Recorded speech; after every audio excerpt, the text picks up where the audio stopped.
Episode शुरू होता है और ये सब एक जगह पे होते हैं और बोल रहे होते हैं। तो ये वो मिस्टीरियस ऑब्जेक्ट है बर्फ़ में जमा, जिसके बारे में एल्फ्रो के ट्रैवलिंग मर्चेंट्स बोल रहे थे। और अब ये कहते हैं अब ये जानना है कि ये बेबीलोन तक टेलीपोर्टेशन का सर्कल है या नहीं, और इन्हें एंट्रेंस नहीं मिल रही होती है। तभी तोया ऊपर से कहता है मुझे एंट्रेंस मिल गई, तुम लोग यहीं वेट करना। और ये अंदर जाता है।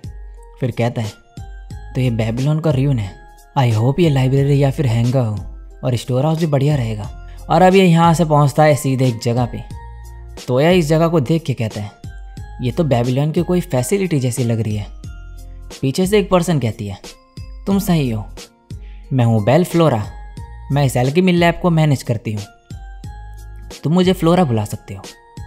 तो तुम यहाँ आए हो, इसका मतलब तुम्हारे पास सभी एलिमेंट्स की एप्टीट्यूड है प्रोफेसर की तरह, लेकिन मैं एल्केमी लैब उसे ही यूज़ करने दे सकती हूँ जो कंपैटिबल होगा।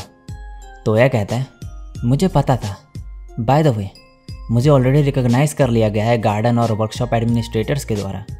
ये बोलती हैं सेस्का और रोजेटा, उनसे मिले 4907 साल हो गए। अगर उन दोनों ने तुम्हें एक्सेप्ट कर लिया इसका मतलब तुम क्वालिफाइड हो, लेकिन मुझे खुद भी डिसाइड करना पड़ेगा। और ये तोया का हाथ पकड़ के सीधे अपने ब्रेस्ट पे रख देती है और तोया यहाँ पे शॉक्ड हो जाता है। इसके बाद ये तोया को किस करती है और फिर कहती है रजिस्ट्रेशन कंप्लीट हुआ, मास्टर की जेनेटिक इन्फॉर्मेशन रिकॉर्ड कर ली गई है, एल्केमी लैब के ऑनर अब तुम हो और तुमने ब्रेस्ट मसाज टेस्ट पास कर लिया है। मैं तुम्हें एक ट्रूली कंपैटिबल पर्सन सर्टिफाई करती हूँ। आज से मैकेनिकल नंबर 21 बेल फ्लोरा आपकी सेवा में हाजिर है। इसके बाद ये तोया को एल्केमी लैब ले जाती है और बताती है कि एल्केमी लैब का यूज डिफरेंट सब्सटेंसेस और मैजिक को मिक्स करके न्यू आइटम्स बनाने में होता है। तोया पूछता है क्या तुम बता सकती हो कि यहाँ क्या क्या हो सकता है। फ्लोरा कहती है सिंपल थिंग्स जो हो सकती है वो तुम हीलिंग पोशन बना सकते हो चोट वगैरह ठीक करने के लिए। इस जगह में मेडिकल फैसिलिटीज़ भी है, अगर कोई अपना हाथ या पैर खो दे तो वो भी यहाँ रीजनरेट हो सकता है। यहाँ तरह तरह की दवाइयाँ हैं जिनमें से कुछ डॉक्टर्स ने बनाई हैं। नेक्स्ट सीन में लीन बोलती है तो ये लाइब्रेरी नहीं है, ये ऐसी फैसिलिटी लग रही है जो कि ब्रूनहिल्ड के काम आए। अब यूमीना पूछती है क्या तुम इस लैब के एडमिनिस्ट्रेटर हो। ये कहती है हाँ, मुझे फ्लोरा बुला सकते हो। और लूसिया और यूमीना इसके ब्रेस्ट देख के सैड हो जाते हैं। याए कहती है मैं जब तुम्हारी एज की थी मेरे उस टाइम ही ग्रो हो गए थे एकदम से। ये सुन के ये दोनों खुश हो जाते हैं, लेकिन एलिस कहती है हमारी तो वो एज भी निकल चुकी। लीन अब बोलती है तुम मसाज क्यों नहीं देते इन्हें। फ्लोरा कहती है मास्टर ने अभी मेरे ब्रश को मसाज दी थी। ये सुन के सभी शॉक्ड हो जाते हैं और फ्लोरा कहती है फिर इन्होंने मुझे किस भी करा था। और तोया जोर से चिल्लाता है। सभी लड़कियां इसे घूर के देखने लगती है। इसके बाद नेक्स्ट सीन में तोया अपने कैसल में होता है। रिने इसके लिए बुक्स लाई होती है और यहाँ ये कुछ मैजिक्स देख रहा होता है यूज़ करने के लिए, और इसे एक फ्लाई मैजिक मिलता है जिससे ये खुद उड़ सकता है।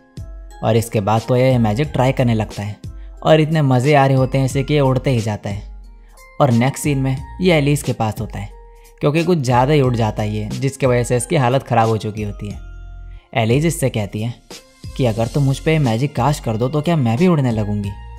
तोया कहता है नहीं, ऐसा नहीं हो सकता, और एक लेविटेशन मैजिक के बारे में बताता है इसे जिससे कोई भी उड़ सकता है उस हाइट तक जहाँ तक तोया कंट्रोल कर सके। और तोया इसे अपने साथ उड़ा देता है। फिर कहता है इससे हम उड़ने वाले मैजिक बीच से लड़ सकते हैं। अब तोया यहाँ से उड़ के जा रहा होता है और जाते हुए इसे नीचे कुछ लोग मिलते हैं जो कि तोया को देख के हैरान होते हैं और ये बोलते हैं हम ब्रूनहिल्ड के नाइट्स काफ़ी खुश हैं आपको सर्व करने के लिए। और तोया को तभी याद आता है कि इसने इन्हें रिक्रूट करा था या नाइट्स के तौर पे। तभी इसे गॉड का कॉल आता है और ये गॉडेस ऑफ लव होती है। ये काफ़ी खुश होती है और इसने तोया का दिमाग पढ़ लिया होता है, जो भी इसके साथ चल रहा होता है वो सब।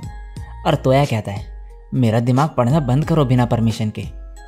ये कहती है ये पॉसिबल नहीं, मैं लव गॉड हूँ तो मेरा लव एंटीना लव से रिलेटेड सब कुछ पिक कर लेता है।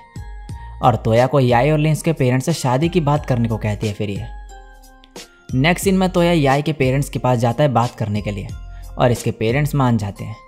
फिर कहते हैं याई का ख्याल रखना, लेकिन तभी ये तोया को फाइट के लिए चैलेंज कर देते हैं जिससे इसकी स्ट्रेंथ चेक कर सके। लेकिन याई खुद सामने खड़ी हो जाती है और फाइट करने को रेडी होती है तोया के लिए। इसकी मॉम कहती है तुम सच में इसे पसंद करती हो ना। याई कहती है हाँ। इसकी मॉम फिर इसके फादर से कहती है इतना ही काफ़ी है। और इसके फादर फाइनली मान जाते हैं।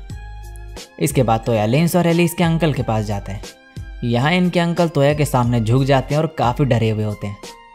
ये लड़की कहती है, मेरे फादर हाई स्टेटस के लोगों के सामने वीक हो जाते हैं। इनके बचपन में कुछ हुआ था और तब से ये ऐसे ही हैं। और तोया इन्हें उठाता है। अब एलिस की आंट कहती है, तुम तो बहुत अच्छे हो। अब समझ आया कि तुम इतना अच्छा क्यों लिख रही थी इसके बारे में लेटर्स में। ये सुन के ये दोनों एम्बेरस हो जाते हैं। अब ये छोटा बच्चा पूछता है, क्या तुम किंग हो? ये बताती है कि हाँ ये किंग है, ब्रुनहिल्ड नाम के नेशन के। ये कहता है फिर, अगर तुम स्ट्रांग हो तो क्या तुम थंडर बियर को हरा सकते हो? तोया कहता है, ये तो वो मोस्टर है ना जो अपनी बॉडी से लाइटनिंग निकालता है। क्या यहाँ पे है वो? ये बताती है कि हाँ वो यहाँ हमला भी कर देते हैं। तोया कहता है फिर, उन्हें मैं हरा दूंगा। और नेक्स्ट सीन में ये सभी थंडर बियर इसने मार दिए होते हैं। इसके बाद ये बैठा हुआ होता है। तभी यहाँ एंडे आ जाता है। तोया इसे देख के हैरान हो जाता है और फिर कहता है, मेरे पास बहुत से क्वेश्चन है तुमसे पूछने को। और फ्रेज के बारे में पूछने लगता है कि वो आखिर है क्या। एंडे कहता है, कुछ चीज़ें हैं जो मैं बता सकता हूँ और कुछ नहीं। तोया कहता है ठीक है। ये बोलता है, पता नहीं तुम यकीन करोगे या नहीं, लेकिन वो इस वर्ल्ड के क्रिएचर नहीं है। वो अपने किंग को ढूंढ रहे हैं और वो यहाँ इस वर्ल्ड में किंग के कोर को ढूंढने आए हैं। तोया बोलता है, तो वो लोगों पे हमला क्यों करते हैं? एंडे कहता है, क्योंकि किंग का कोर इस वर्ल्ड के किसी पर्सन की बॉडी के अंदर है। वो किंग की साउंड के ज़रिए उसे ढूंढ रहे हैं, लेकिन अब वो ख़त्म हो चुकी है लोगों की हार्टबीट की वजह से। तो इसलिए वो लोग उन्हें मार रहे हैं इस अनोइंग आवाज़ को रोकने के लिए। तोया ये सब सुन के हैरान हो जाता है और पूछता है, तो मतलब जो 5000 साल पहले पूरी दुनिया तबाह हो गई थी वो इसी वजह से हुई थी? ये कहता है, हाँ उस टाइम डैमेज्ड बैरियर रिपेयर हो गया था जिससे फ्रेज नहीं आ पाए और मैंने हेल्प करी थी बचे हुए फ्रेज को मारने में। लेकिन अब बैरियर में फिर से क्रैक आ गया है। बस कुछ ही टाइम बचा है हाई लेवल फ्रेज के आने में, लेकिन हमें नहीं पता कि ऐसा कब होगा, 1 साल या 50 साल में। तोया कहता है, मैंने सुना था कि तुम भी किंग के कोर को ढूंढ रहे हो, तो क्या तुम भी लोगों को मार रहे हो? ये कहता है नहीं। तोया पूछता है, तो क्या तुम ह्यूमंस के साइड हो? एंडे कहता है, पता नहीं, मैं फ्रेज को मारता हूँ। मैं किंग के कोर का नेक्स्ट वर्ल्ड में मूव होने का वेट कर रहा हूँ। वेल मैं बस इतना ही बोल सकता हूँ, मुझे और काम भी है। तोया कहता है, मेरा एक आखिरी सवाल है, तुम हो कौन? एंडे कहता है, मैं बस एक ट्रैवलर हूँ, गुड बाय तोया। नेक्स्ट सीन में तोया रोसेटा के पास जाता है और पूछता है कि क्या कोई फ्रेम गियर को चला सकता है। ये कहती है अगर ट्रेनिंग करे तो चला सकता है। तोया बोलता है, क्या उसकी हम यहाँ वर्कशॉप में मास प्रोडक्शन कर सकते हैं? ये कहती है ये पॉसिबल नहीं, बहुत सारा मटेरियल यूज़ होगा उसमें, ज़्यादा से ज़्यादा एक दिन में सिर्फ एक ही बना सकते हैं हम यहाँ पे। तोया कहता है, हैंगा में कितने यूनिट्स हैं? रोसेटा कहती है, हर टाइप की 4 से 6 यूनिट्स होंगी। तोया कहता है, तुम बस इतने से ही सर्वाइव कर गए?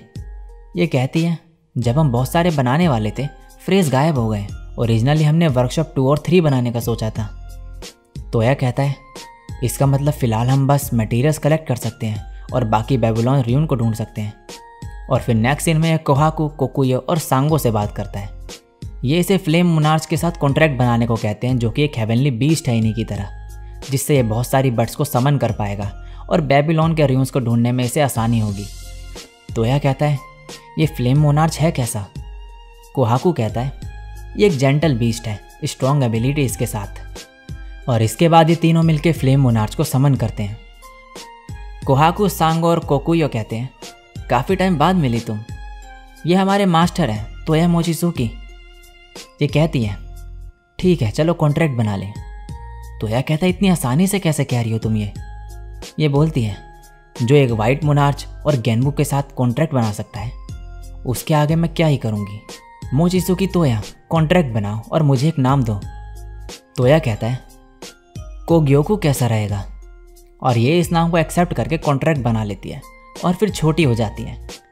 अब ये अपनी पावर से सभी बर्ड्स को बुला लेती है यहाँ पे, और तोया इन सभी को र्यून्स, बिल्डिंग या कोई स्ट्रेंज फैसिलिटीज़ ढूंढने को कहता है। और फिर कहता है, आई होप इससे रिमेनिंग बेबीलोन्स मिल जाए। और इसी के साथ ये एपिसोड यहीं पे एंड हो जाता है।